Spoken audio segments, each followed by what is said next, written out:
Сайн бацхан үзэгчдээ төвцөг 7 хоногийн тойм хөтөлбөр эхэлж байна. Энэ удаад бид улс төр нийгмийн амьдралд эд өрнөж байгаа 3 гол сэдвийг онцолж байна. Сэтгүүлч Алтан баяглаад улсын хурлын дарга болон ерөнхий сайдын бүрэн эрхийн хүрээнд нийгмийг талцуулаад байгаа үйл явдлыг тоймлон хүргэх болно. Баярлалаа Билгүнэ. Намынхан даргын суудлыг булаалцсан ерөнхий сайд улсын хурлын дарга нарын харилцан нэгнээ олон нийтэд буруутай гэдгийг нотлох гэсэн тэмцэлтэй ил тод үргэлжилсээр байна. За энэ хоёр бол улс төрийн гол дүр болж намын бусад гишүүд манай танаа гэсэн талцал үүсэт байна. Ийхүү хизээд эв нэгдэлтэй гэсэн имижээ намынхан цагаан байшингаас алдаж төрийн ордонд авчираад байна. Ерөнхий сайд бүрэн эрхийнхээ хүрээнд улсын хурлын гишүүн энх хоёрыг хууль зүйн дотоод иргэн сайдаар томилж байгаагаа ерөнхийлөгч болон улсын хурал танилцуулалгүйгээр гинэт зарласан байдаг. Энэ үеэрээ нүүрсний хулгайтай тэмцэн гэдгээч мэдэгдсэн юм. Тэгвэл энэ мэдээллийг их хурал судалтай бусад намын гишүүд улс төрийн нөлөө бүхий этгээдүүд олон нийт өөр өнцгөр хүлээж авсан. Гэхдээ энэ томилгоог хууль зөрчсөн гэх байр суурь давмгаалж байв. Иймд энх хоёрыг сайдаар томилох томилгоог хуулийн дагуу явуулах алхмаа зөв хийх шатанда ороод байна. Гэвч энх хоёр гишүүнийг сайдаар томилох асуудлыг улсын хуралд энэ баасан гарагийн хуралдаанаар танилцуулж хэлэлцгээр товлсон байсан боловч эх 7 хоног болгон хойшлуулад байна. Сайдад томилогдохоор зэхэж байгаа энх хоёр гишүүн өөрөө ямар байр суурьтай байгааг хүргэе. Гүн чинь нүүрсчд одоо айгаад амь тавьж шít. Хамаг юм нийл болж шít. Гэхдээ энэ сая ил болоогүй шүү. Монгол Ардын намын бүлэг даваа гарагт ээлжид хуралдаанаа хийх ёстой байсан ч хуралцсангүй. Бүлгийн гишүүн сайн зариг өнгөрсөн даваа гарагт ерөнхий сайд зандан шатрыг огцруулах шаардлага үүссэн гэж мэдэгдсэн. Ингэхдээ тус засгийн газар нь 100 хоног ажиллах хугацаанд Монгол улсын эдийн засгийг илгээр нь хэвтүүлсэн атлаа зориудаар олон нийтэд буруу мэдээлэл өгсөн зэрэг хид хідэн алдаа гарсан тул огцрох ёстой гэж үзэж байгаагаа илэрхийллээ. Тэгэхээр нөхцөл байдлыг бид нар бас дүгнж үзсэн. Ялангуяа улс орны эдийн засгийн талаар өгж байгаа макро түвшний тоонууд нь бүгд худлаа байгаа. Бүгд худлаа байгаа. Би энийг одоо баримттайгаар та бүгд хэлье гэж бодож байна. Хүн бас яг зүгээр албан тушаал эрх мэдлийг үлдэх сонирхолтой ч үгүй юм уу эндээ улаарж болно. Гэхдээ олон нийтийг төөрөгдүүлж ингэж худлаа мэдээлэлээр хангаж болохгүй л гэж зүйлийг бас зарчмын хувьд ярих гэж байна. Ерөнхий сайдын яг энэ зарим нэг салбарын өсөлтийн асуудлуудыг нь 2 дугаар улирлын юм билээ. Санхүүгийн 2 дугаар улирлын тоонуудыг хэлээд байгаа. Өөрөөр хэлэх юм бол мань хүн чи одоо 6 сарын 18-нд томилогдсон баха тий. 6 сарын 18-нд томилогчээд байж идэл энэ тоон үзүүлэлт буюу зарим нэг эерэг үзүүлэлтүүд нь 6 сарын 30-ны байдлаар байхгүй. Өмнөх засгийн газрын хийсэн ажлыг л өөр төрөө наагаад яваад байгаа. 3 дугаар одоо улирлын санхүүгийн үзүүлэлт энтрийг авъя гэхээр одоогоор энэ одоо зүйлүүд нь эцэлж гараагүй байгаа гэдэг зүйлийг холбогдох институтууд хэлж байна. Нэг намынхын гишүүн улсын хурлын гишүүн сайн зоргийг ницаалаа сангийн сайд жавхлан төрийн сангийн үйл ажиллагаа бол хэвийн манай эдийн засаг эмзэг гэхэд 3 сар дотор илгээрээ хэвтэх хэмжээний биш гэдэг тайлбар өгсөн.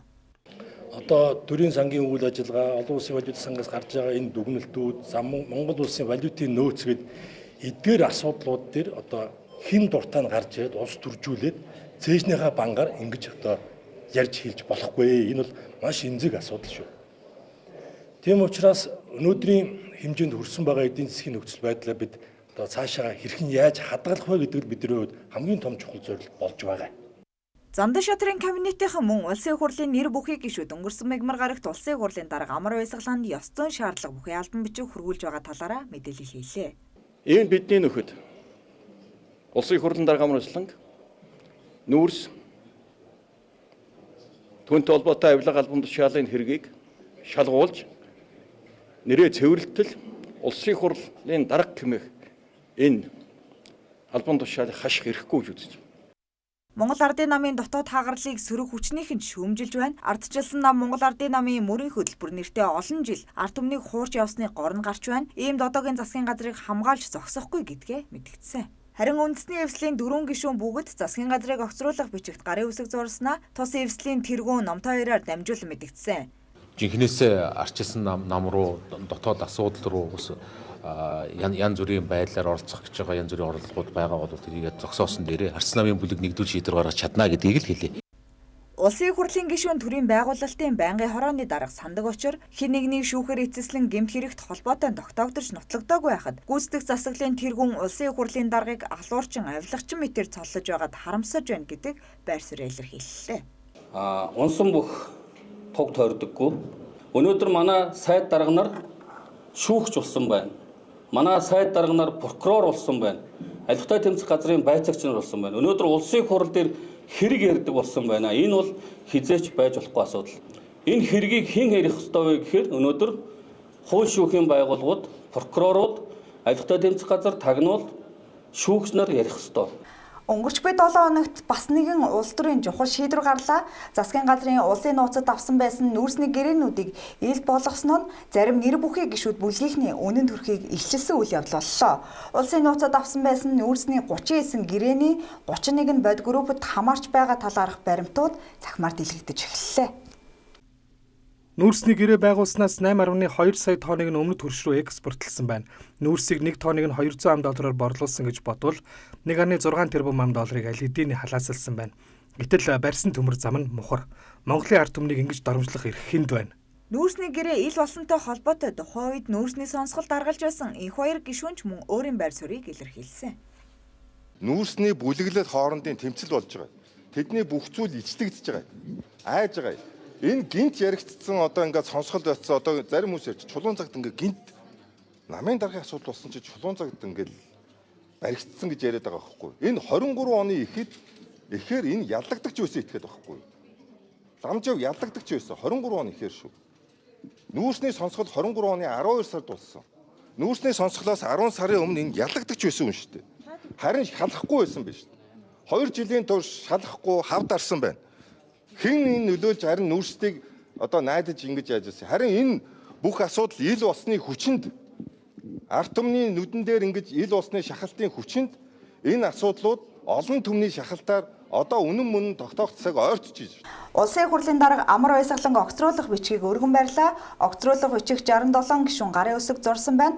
Харин ерөнхий сайдыг огцруулах эсэх асуудлыг улсын хурлын төрийн байгуулалтын байнгын хорооны хуралдаан 14 цагт товлогдсон. Гэвч 14 цаг 30 минутын байдлаар эрт хангалтгүй байгаа тул хуралдаан эхлээгүй хүлээлтийн байдалтай байсан. Харин 14 цаг 23 минутын байдлаар сандаг очир гишүүн, хэрлэн гишүүн, сайн зориг, Баярбаатар, Зулпгаар, Ариун Заяа, Лодо самбуу, Алтан гэрэл, Идэрбат, Инх амгалан, Бат Эрдэнэ, Саран чулуун, Даваа сүрэн нар хуралдаанд ирсэн байна. Ерөнхий сайдыг огцруулах хэсэгтэй холбоотой мэдээллийг манай редакц тухай бүрт хүргэнэ.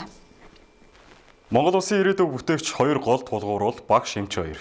Гэвч энэ хоёр салбарын мэргэжлүүд олон жилийн турш ижил нэг зовлон туулж ирлээ. Эмч багш нарын хөдөлмөрийн үнэлэмж цалин хөслийн шудраг бус байдал дахин нийгмийн анхаарлын төвд орж ирээд байгаа лээ.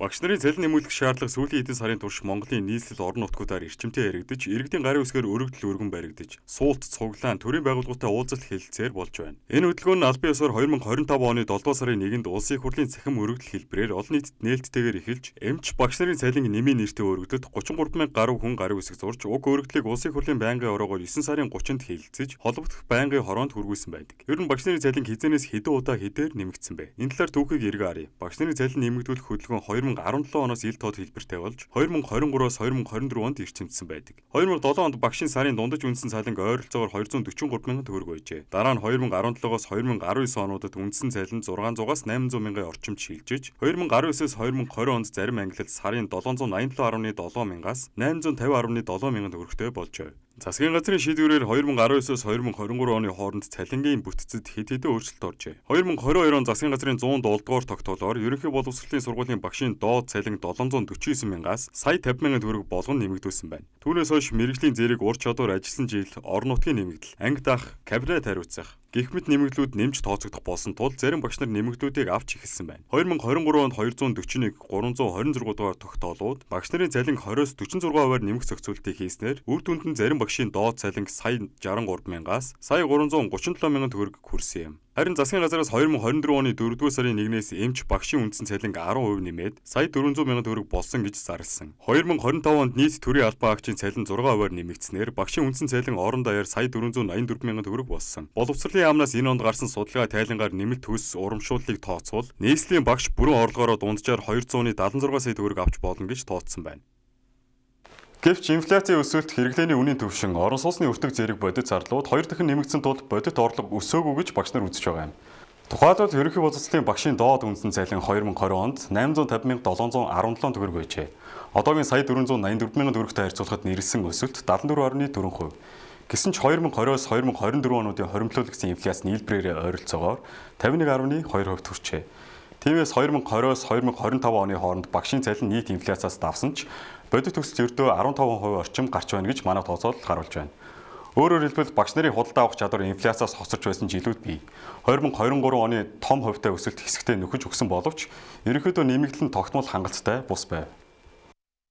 Та бидний мэдэж байгаачлан багш нар цалингаа 3 сая 500 мянган төгрөг болгох шаардлага тавьж олон нийт цахим өргөлөөр дэмжлэг үзүүлсэн. Ийхүү багш нар нэгдэж цалингаа нэмэгдүүлэхийг шаардаж эхэлснээс хойш 2 сар шахам хугацаа өнгөрсний дараа л засгийн газрын тэргүүн төлөөллийг хүлээн авч уулзлаа. Засгийн газар 2026 оны төсөвт боловсролын салбарын хөрөнгө оруулалтыг нэмэгдүүлэх, хувьсах зардлыг 100 тэрбум төгрөгөөр нэмэхээр туссан гэдгийг энэ үеэр мэдэгдлээ. Мөн багш нарын үндсэн цалин үе шаттайгаар 2028 он гэхэд 3.5 сая төгрөгт хүрэх боломжийг судалж байна гэдгийг танилцуулсан байна. Тодорхойлбол танилцуулгын дагуу судалж үзвэл эх оны 1-р сарын 1-ээс зарим шатлалын дагуу үндсэн цалин сая 850 мянган төгрөг болгож, дараа нь 2-р хагасаас 2 сая 500 мянган төгрөг болгох замаар 3.5 сая төгрөгт хүрэх хөлбөрүүдийг судалж байна гэж засгийн газрын мэдээнд өгүүлжээ. Эмч нарын хувьд байдал багш нарынхтай тун адил өрнөж байна. 2010 оны их үед ерөнхий мэргэжлийн эмчийн цалин 600 мянган төгрөг орчим байсан бол 2020 онд 731 мянга, 2024 онд 1 сая 480 мянган төгрөг болж өсжээ. Сувлагчийн цалин 653 мянгаас 1 сая 340 мянган төгрөгт хүрсэн ч энэ өсөлтийн инфляцийн түвшинд хүрэхгүй байгаа юм. Эмч нарын гар дээр авдаг дундад цалин одоогоос 1.4-өөс 2.4 сая төгрөгийн хооронд хэлбэлцэж байгаа бөгөөд ихэнх аймаг сумын эмнэлгийн эмч 1.5 сая орчим төгрөгийн цалинтай ажилладаг байна.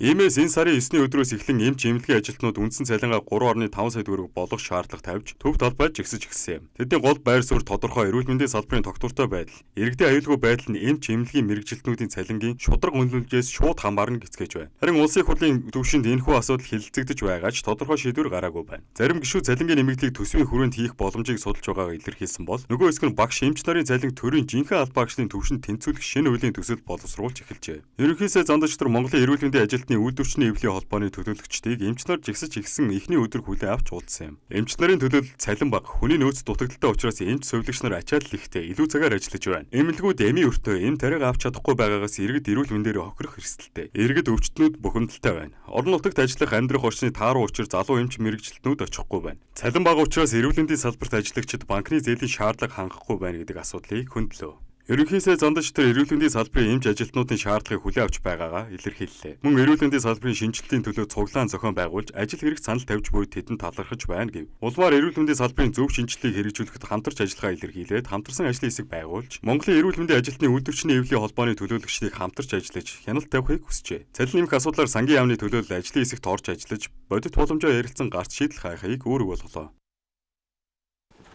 Багш эмч нарын хөтөлбөр бол нийгмийн хамгийн ариун хамгийн хариуцлагатай мэргэжил юм. Гэвч тэдний цалин бодит өртгөөс хэд доогоор амжиргааны өртөгтэй уялдахгүй байгаа нь залуу боловсон хүчнийг энэ салбараас дайжуулах сөрөг нөлөөг нийгэмд өчрүүлж байна. Иймээс багш эмч нарын хөтөлбөрийг шударгаар үнэлэх цалин инфляцийн түвшинтэй автоматар уялдуулдаг тогтолцоо бий болгох.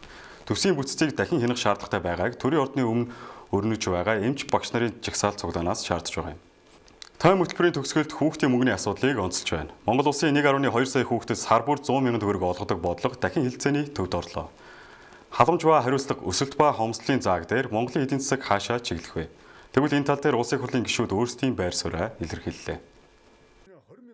Хүүхдийн мөнгөний түүхэн замлыг эргэн харуул Монгол улсад хүүхдийн мөнгө хөтөлбөрийг анх 2007 онд хэрэгжүүлж эхэлсэн. Тухайн үед 0-18 насны хүүхэд бүрд сар бүр 3,000 төгрөг олгодог байв. Энэ нь хүүхдийн боловсрол эрүүл мэндийн чанарыг дэмжих зорилготой. Халамжийн шин чанартай ч бодлогын хувьд урт хугацааны хөрөнгө оруулалт гэж үзэгдэж байлаа. Тэгвэл 2019 онд хүүхдийн мөнгийг 100,000 төгрөг болгон нэмэгдүүлсэн нь халамжийн хэмжээг тэлсэн ч улсын төсөвт жил бүр 1,80 төгрөгийн ачаалал үүсгэсэн байна. Түүнээс хойш хүүхдийн мөнгийг бүх хүүхдэд тэгш олгох уу, эсвэл орлогоос нь хамаарч ялгах уу гэсэн маргаан дахин сөгөгдөж ирсэн юм. Монгол банкнаас мэдээлснээр 2025 оны байдлаар инфляц улсын хэмжээнд 8-аас 9.5%-тай өрхөө орлого буурах хандлагатай байна. Олон айл өрхийн хувьд хүүхдийн мөнгө бол амжиргааны шууд их үүсвэр, үнэсний болон сургууль хувцсны зарлалт чигдэж байна. Судалгаагаар хүүхдийн мөнгө авч буй өрхийн 67% нь тухайн мөнгийг бэлнээр эргэлдэг бол 33% нь хадгаламж хэлбэрээр хөрөнгөлүүлдэг юм. Ер нь бол хүүхдийн мөнгө бол энэ олон улсад байдаг бас энэ бодлогын арга хэрэгсэл байгаа. Тэгэхээр ер нь хүн амаа өсгөх юм уу, хүн амдаа чиглэсэн, ялангуяа тэр зорилттой бүлгийг хамгаалах ийм чиглэлтэйгээр энэ бодлого бол хэрэгждэг юм байлаа.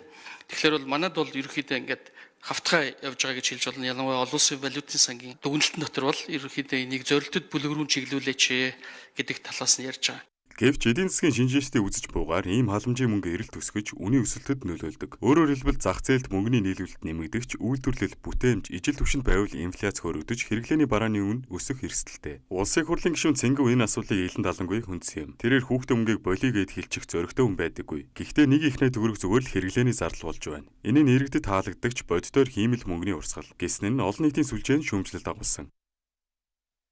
Түүнчлэн хүүхдийн мөнгө бол хүн амаа өсгөх бодлого тул үргэлжлэх ёстой. Харин шууд дансанд нь бэлэн мөнгө хэлбэрээр хийхээс илүү аав ээжийнх нь хөдөлмөр эрхлэлтийг хувь хүний орлогын албан татвараас чөлөөлөх зэргээр дэмжиж болно. Зорилттой бүлгийг хүүхдүүдэд зориулж дотоодын үйлдвэрлэлийн хүүхдэд зориулсан бүтээгдэхүүн худалдаа авах боломжийг ч бүрдүүлэх байдлаар ажиллаж болно. Хүүхдийн мөнгийг хасна өгөхгүй гээгүй бодлогоо яаж зөв болгох юм бэ гэдэг дээр л анхаарч байна гэсэн юм. Уг нь бол бид нар хөдөлмөр эрхлэлттэй холбож өгөх ёстой. Энэ асуудлыг хүүхдийн мөнгийг зүгээр бэлэн мөнгөөр дансанд нь хийх гэдгээс илүүтэйгээр айл гэр ам бүлээ нэмэх юм бол бид одоо хөдөлмөр эрхэлж байгаа тэр ээж аваасх нь одоо орлогын албан татвараас чөлөөлөх, бусад албан татваруудаас чөлөөлөх байдлаар хөдөлмөр эрхлэлтийг дэмжих ёстой. Мэдээж хэрэг нэн ядуу айл хүрхүүд байгаа. Монгол улс нийт хүүхдийн мөнгөнд зарцуулж буй нэг ихний төгрөгөөр жижиг дунд үйлдвэрлэлд хөрөнгө оруулалт хийж, боловсролын чанарыг сайжруулах ажил эрхлэлтийг дэмжих боломж байгааг зарим гишүүд ярьдаг. Харин улсын их хурлын гишүүн Номин өөр суурьтай байгаа юм. За бид бүхний хувьд бол хүний хөгжил тэр дундаа хүүхдийнхаа төлөө бол ер нь ямар нэгэн зүйлийг харамлах ёсгүй гэж би бодож байгаа. За өнөөдрийн байдлаар ямар нэгэн байдлаар судалгаагаар одоо инфляцид нөлөөлж байгаа нөлөөлөл бол би бас үзээд хайгаад олсонгүй.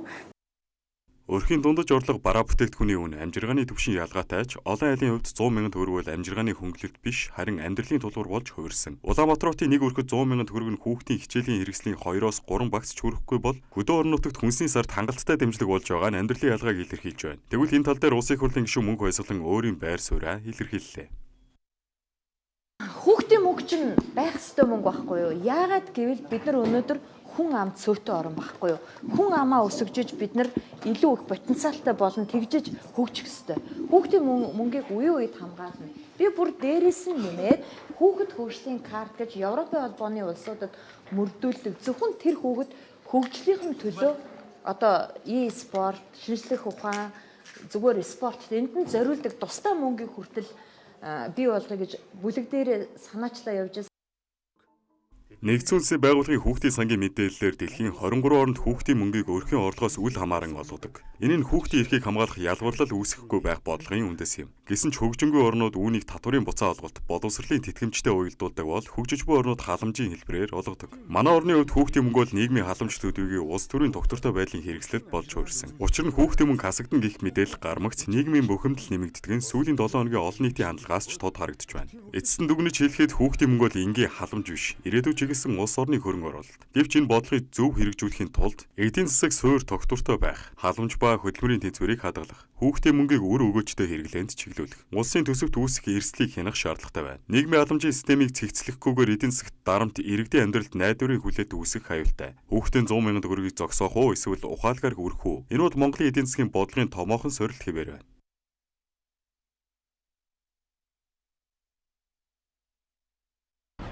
Багш нар цалин нэмхийг шаардаж өдөр бүр жигсэж эхэллээ. Засгийн газрын 55 дугаар тогтоол хууль зөрчөөгүй гэж аж үйлдвэр эзэс соёлын сайд мэдэгдэв. Улсын их хурлын гишүүн сайн зориг засгийн газрыг 100 хоногийн хугацаанд муу ажилласан гэж огцруулах бичигт гарын үсэг цуглуулж эхэллээ. Нэр бүхий иргэд энх хоёрыг улсын их хурлын гишүүний тангарагаас нийцэж үндсэн хууль зөрчсөн гэж үзээд цэцэд өгчээ. Улсын их хурлын зарим гишүүд улсын их хурлын дарга амар баясгалан өөрийн хүслээр бүрэн эрхээсээ түтгэлзэж нэр олбогдоогүй хэрэгүүдээ хуулийн байгууллагаар шалгуулахыг шаардлаа. Цагдаагийн ерөнхий газраас сургуулийн орчинд үе тэнгийн дээрлэхэлт бүлгийн хүчирхийллээс урьдчилан сэргийлэх арга хэмжээ зохион байгуулагдлаа. Усан тойрог гадна талбай нээлттэй үзэгсэн тань мэдгүй арга хэмжээ Улаанбаатар цэцэрлэгт хүрээлэн зохион байгуулагдлаа. Засгийн газар өнөөдрийн хуралдаанаар гашуун сухад ганц мод бомбын төмөр зам нүүрс худалдах гэрээг ил болгохоор шийдвэрлэлээ. Улсын их хурлын гишүүн Номтой хоёр дараагийн засгийн газарт орж ажиллахаа мэдэгдлээ. Эмч эмнэлгийн ажилтнууд цалингаа нэмүүлэхээр жигсэж эхэллээ. Засгийн газраас багш нарын цалин үйл шаттайгаар 3.5 сая төгрөгт хүргэх боломжийг судлахаар боллоо. Авилгатай тэмцэх газраас хүн сурталыг бий болгодог төрийн байгууллагын шийдвэр журамт хяналт хийлээ. Сэтгэл зүйн ёс зүйн форум дижитал эрүүгийн ёс зүй сэдвээр зохион байгуулагдлаа. Ерөнхий сайд Зандажтар эрүүл мэндийн ажилтны үйлдвэрчний эвлийн холбооны төлөөлөгчдийг хүлээн авч уулзлаа. Төв цэг 7 хоногийн тойм хөтөлбөр өгөөр өндөрлөж байна. Анхаарал хандуулсанд баярлалаа. Баяртай.